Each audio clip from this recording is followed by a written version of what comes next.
నువ్వేంది వాణ్ణి వారసుడిగా ప్రకటించేస్తున్నావు? చూడు మనవడా, బలిచ్చేటప్పుడు మేపాలి, పడేసే ముందు పొగడాలి, అది సూత్రం. మరి వాడు వారసుడైతే నేనెవరిని?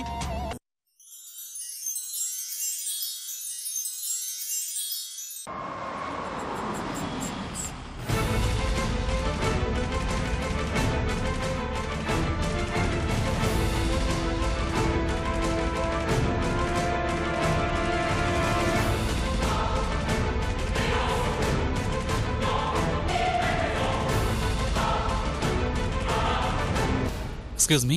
yes ఇక్కడ జానకమ్మ గారని మా బామ్మగారు ఉండాలి. ఏ రూమ్లో ఉన్నారో చెప్తారా? జానకమ్మ గారా? అవునండి.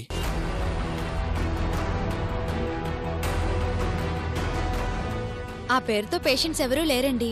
పేషెంట్ కాదండి, ఎవరికో బాగాలేకపోతే తన దగ్గర ఉన్నారని తెలిసింది. పేషెంట్ పేరేమైనా తెలుసా? తెలీదండి. మరలాంటప్పుడు ఏ రూమ్ అని చెప్తామండి? రూమ్ నంబర్ 2లో రూమ్ నంబర్ 4లో పేషెంట్ దగ్గర ఇద్దరు పెద్దవాళ్ళు ఉంటున్నారు. వాళ్ళల్లో మీ బామ్మగారు ఉన్నారేమో చూడండి. థ్యాంక్ యూ అండి. It's okay.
బామ్మా,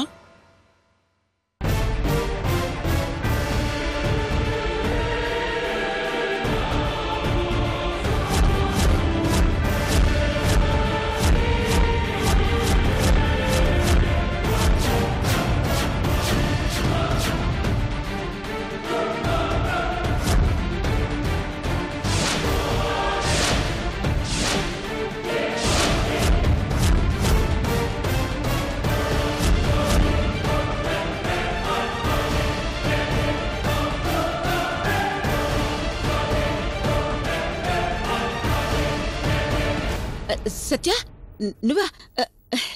రా రా రా.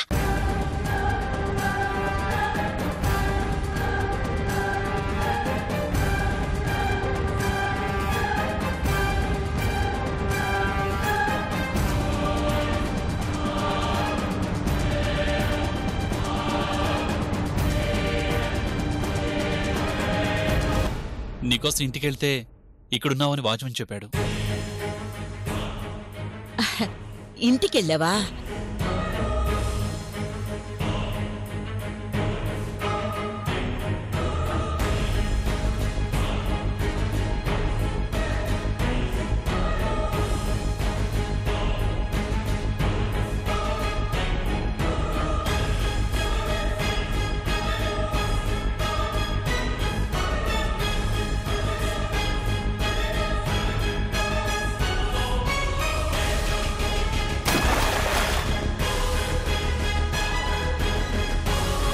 మొన్న ఫోన్ చేసావు కదా, పనిలో ఉండి తీయలేదు బామ్మ. అవునా? బామ్మ, ఎవరి అమ్మాయి?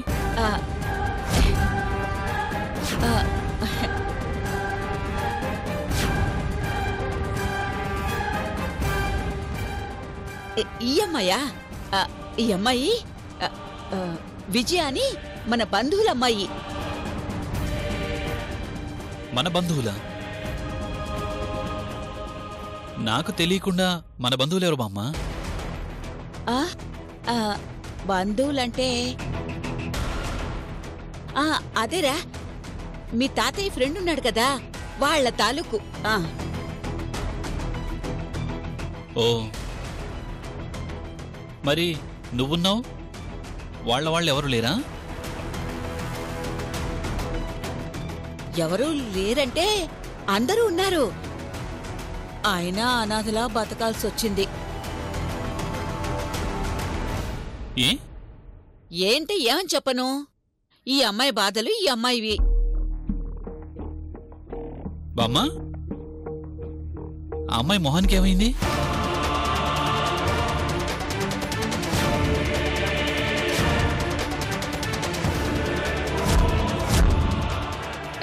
అది గ్యాస్ స్టవ్ లీక్ అయ్యి మొహం కాలిపోయిందిరా.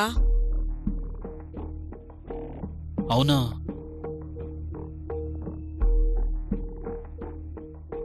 అయ్యో, అవును బామ్మ, అడగడం మర్చిపోయాను. ఫోన్ చేసావు ఏంటి?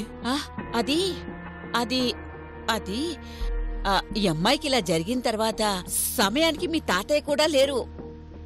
నీ సహాయం తీసుకుందామని ఫోన్ చేశాన్రా, నువ్వు తీయలేదు.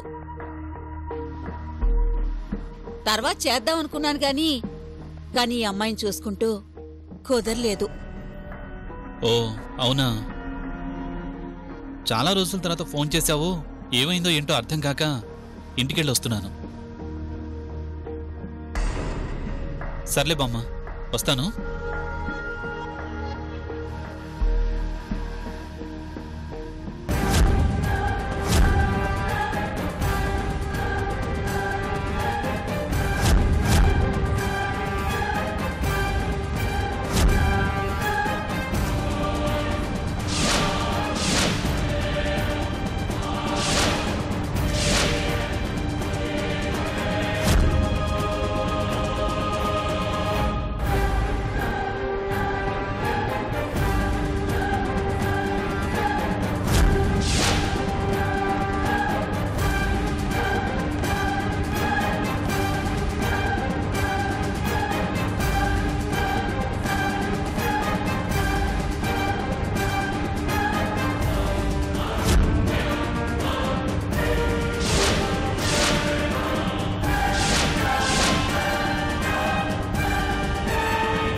మీరేం భయపడకండి. బామ్మ తోడుందిగా, త్వరలోనే తగ్గిపోతుంది.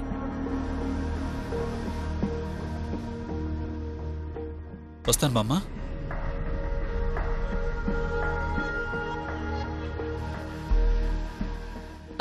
సత్య,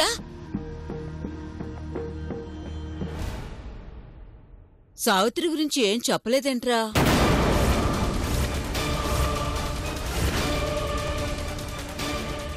అంటే బామ్మ, సావిత్రి ఎలా ఉంది? బావుందా?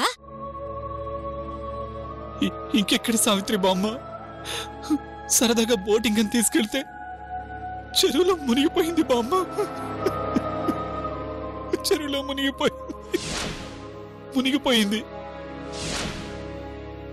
ఏమిట్రా ఏమిట్రా నువ్వు చెప్పేది? అవును బామ్మ, చెరువులో మునిగిపోయింది.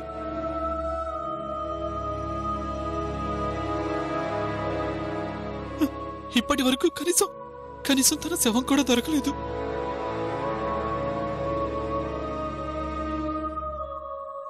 బతికుందని కొందరు అంటున్నారు, చనిపోయిందని కొందరు అంటున్నారు. కానీ నా సావిత్రికి ఏమైందో ఇప్పటి వరకు తెలియలేదు బామ్మ.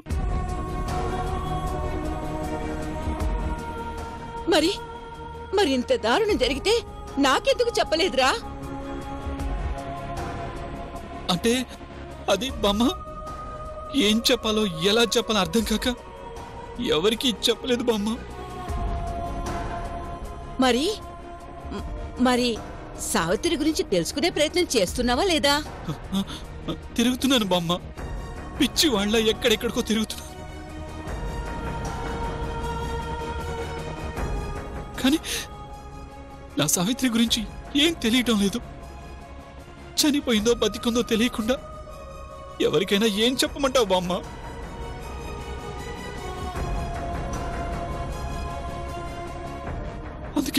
అందుకే నీకు ఈ విషయం చెప్పలేదు. ఒరే సత్య, సావిత్రి కనిపించలేదనే విషయం ఇప్పుడా నాకు చెప్పేది? ఏరా, నన్నంత పరాయితాన్ని చేసావా? చచ్చా, అదేం లేదు బామ్మ. సావిత్రి గురించి తెలిస్తే ఫస్ట్ నీకే ఫోన్ చేస్తాను, సరేనా?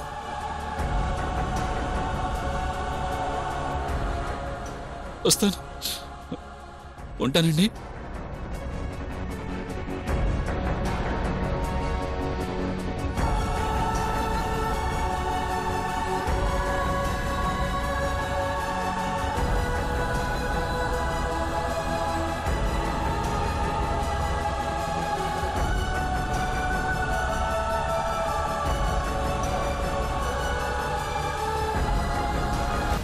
నువ్వు చెప్తే ఏమో అనుకున్నానమ్మా. వీడు చాలా మారాడు. ఆ అబద్ధాన్ని అంత నిర్భయంగా చెప్తున్నాడంటే ఆ మార్పు నాకు అర్థమవుతోంది. అదే తెలుసుకోవాలి బామ్మ. ఆ మార్పు గురించి తెలుసుకోవాలి. నా భర్తని ఇంత రాక్షసంగా మార్చిన కారణం తెలుసుకోవాలి.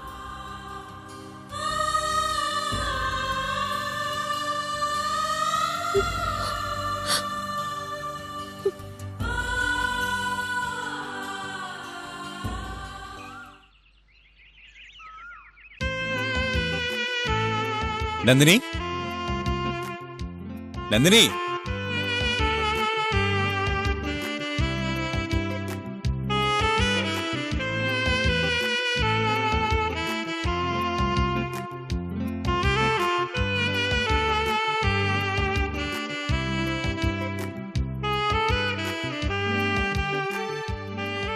మీ వదిన గారి గురించి బాధపడుతున్నావు కదా అని చాలా చోట్ల ఎంక్వైరీ చేశాను, కానీ ఎలాంటి ఉపయోగం కనిపించలేదు. Thank you. నా కోసం చాలా శ్రమ తీసుకున్నట్లున్నారు. నీకోసమనేముంది, మన కోసం తీసుకున్నాను. మీ వదిన గారి చేతుల మీదుగా మన పెళ్లి జరగాలన్నావుగా, అందుకే నా ప్రయత్నం నేను చేశాను. ఇలా అందరూ ఎవరి ప్రయత్నం వాళ్ళు చేస్తే మా వదిన తప్పకుండా దొరుకుతుంది. మా వదిన వచ్చిందంటే ఇంక మన పెళ్లికి అడ్డు ఉండదు. పెళ్లి కోసం ఎన్ని పాటలు పడాల్సి వస్తుందో చూడు. అంటే మా వదిని వెతుకుతుంది నా కోసం కాదా, మన పెళ్లి కోసమా? అమ్మా తల్లి, అలా ప్రతి మాటకి పెడార్థాలు తీయకు, భయమేస్తుంది. అది ఆ మాత్రం భయం ఉండాలి.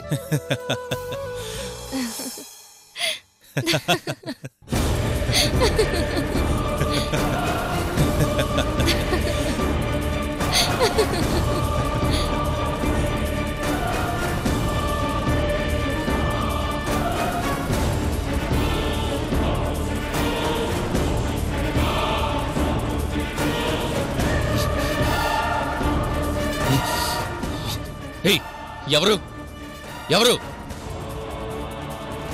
నా ఫ్రెండ్. ఫ్రెండ్? తను మా మావయ్య గారు అబ్బాయిలే. ఓ అవునా, హాయ్ బ్రదర్.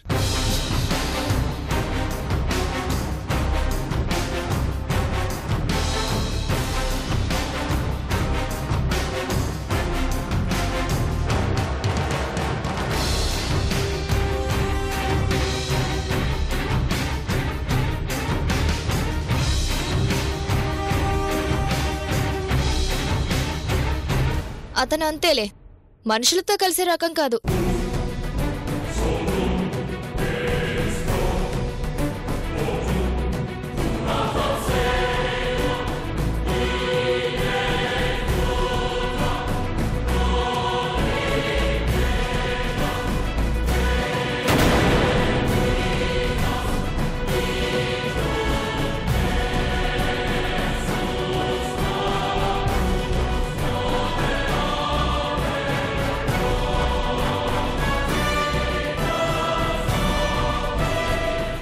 పదండి.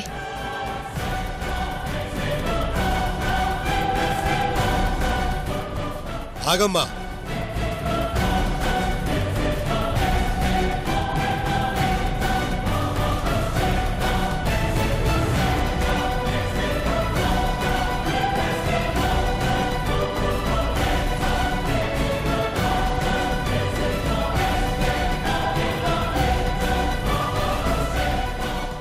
ఎక్కడికి?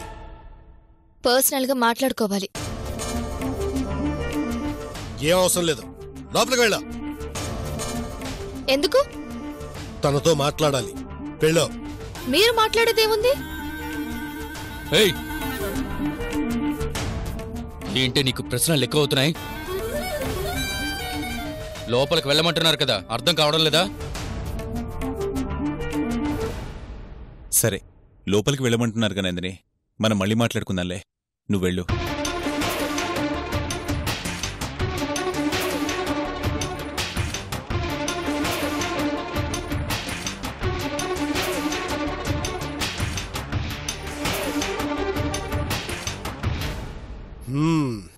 పర్వాలేదే, బాగానే కంట్రోల్లో పెట్టావు.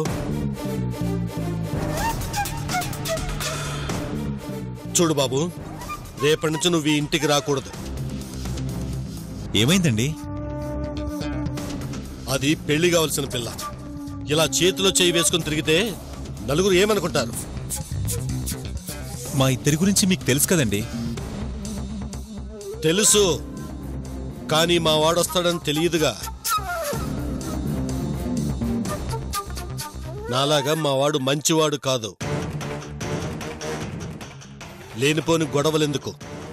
పద్ధతిగా చెప్తున్నాను, మళ్ళీ ఇటు కనిపించకు.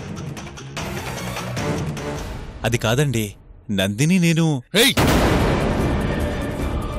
రావద్దని చెప్తుంటే అర్థం కావడం లేదా? రేయ్, నువ్వు ఆగరా, నేను మాట్లాడుతున్నాను కదా. చూడు బాబు, ఇది పద్ధతి. పద్ధతి తప్పావు అంటే వీడికి నాకు పెద్ద తేడా లేదు. ఈ రోజు నుంచి నీకు నందినికి ఎలాంటి సంబంధం లేదు. వెళ్ళు.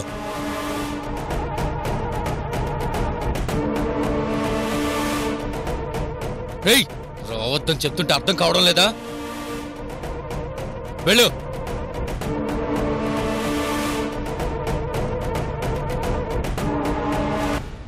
రాజ్, రాజ్, ఆగు.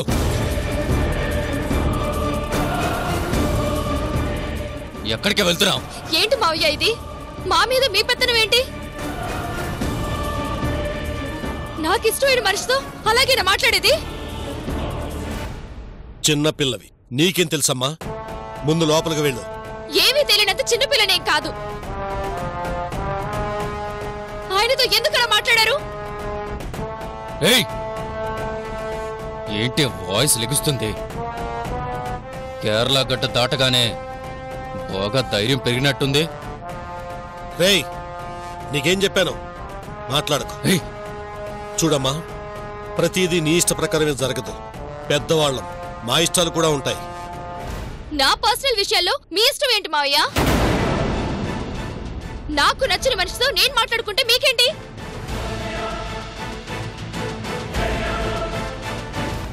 అన్నయ్య, చూడన్నయ్య, రాజుని నానా మాటలు అని మావయ్య వాళ్ళు బయటకు పంపించేశారు. నా మీద పెత్తనం చెలాయించాలని చూస్తున్నారు. పెద్దవాళ్ళు వాళ్ళేం చేసినా అది మన మంచికే కదమ్మా.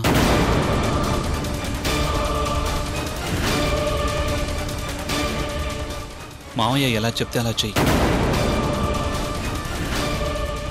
ఆయన మాటకి ఎదురు చెప్పకు.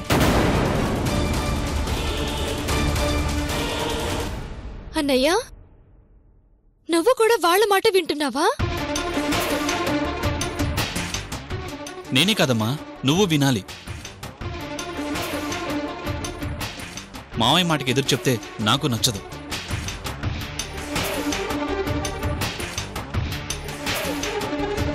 రాజుని తిట్టారంటే ఆ అబ్బాయి పద్ధతి నచ్చక తిట్టుంటారు. అందులో తప్పే ఉంది?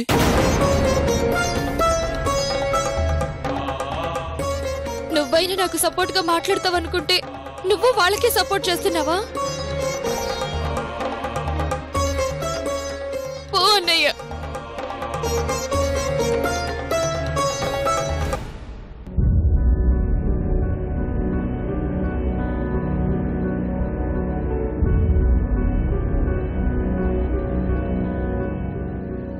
మావయ్య, నందిని ప్రవర్తన గురించి మీరేం బాధపడకండి.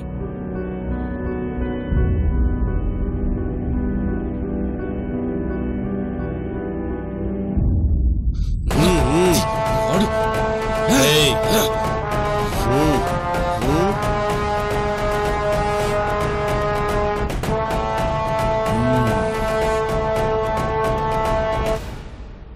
అన్నయ్య, రాజు లేకుండా నేను బ్రతకలేను. పిచ్చి పిచ్చిగా మాట్లాడుకో.